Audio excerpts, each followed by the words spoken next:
مولوي مجيب الرحمن انصاري څوک دی؟ له دولت څخه یې غوښتنه څه ده او کوم کارونه کوي؟ ټول درسره په همدې ویډیو کې وګورئ. سلام او مینه ملګرو، هیله ده چې روغ جوړ به وئ. درنو کتونکو، تاسو ګورئ دا وخت یاران پلس یوټیوب چینل. که چیرې تاسو د سپورټ او سیاست مینوال یاست نو زموږ چینل مو په خدمت کې دی، خامخا یې درسره سبسکرایب کړئ. د هرات د جامع مسجد خطیب مولوي مجيب الرحمن انصاري له هغه وروسته په ټولنیزو رسنیو کې مشهور شو چې تېره اونۍ یې خپلو مقتدیانو ته په وینا کې د اخلاقي فساد او د بې حجابۍ په وړاندې توند غبرګون ښودلی و. مولوي مجيب الرحمن پر دولت باندې هم توندې نیوکې وکړې او د افغانستان دولت څخه یې دا هیله وکړه چې د بې حجابۍ او اخلاقي فساد په وړاندې اقدام وکړي. مولوي مجيب الرحمن انصاري وایي که چیرې دولت په دې هکله اقدام ونه کړي نو دی به په خپل لاس د اخلاقي فساد عاملینو ته سخته سزا ورکړي او په هرات ښار کې د بې حجابۍ په وړاندې هم پراخ کمپاین پیل کړی دی.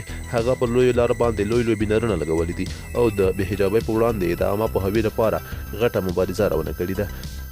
مولوي مجيب الرحمن انصاري وایي اخلاقي فساد او بې حجابي تر بل هر وخت زیاته شوې ده او په دې برخه کې په دولت باندې هم توندې نیوکې وکړې چې دولت یې په هکله هیڅ کوم غبرګون نه دی ښودلی.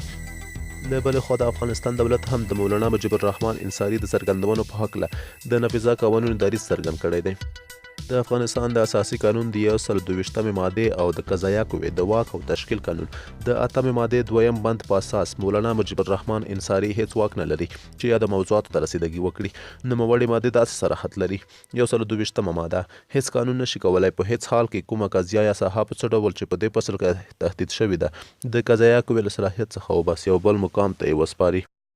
همدارنګه د اساسي قانون په 8 ماده 2 بند کې هم راغلی دي هیڅوک او هیڅ قانون نشي کولای چې په هیڅ حالت کې کومه قضیه یا ساحه په څه ډول چې په اساسي قانون کې تهدید شوې ده د قضایه قوې له صلاحیت څخه وباسي او بل مقام ته یې وسپاري.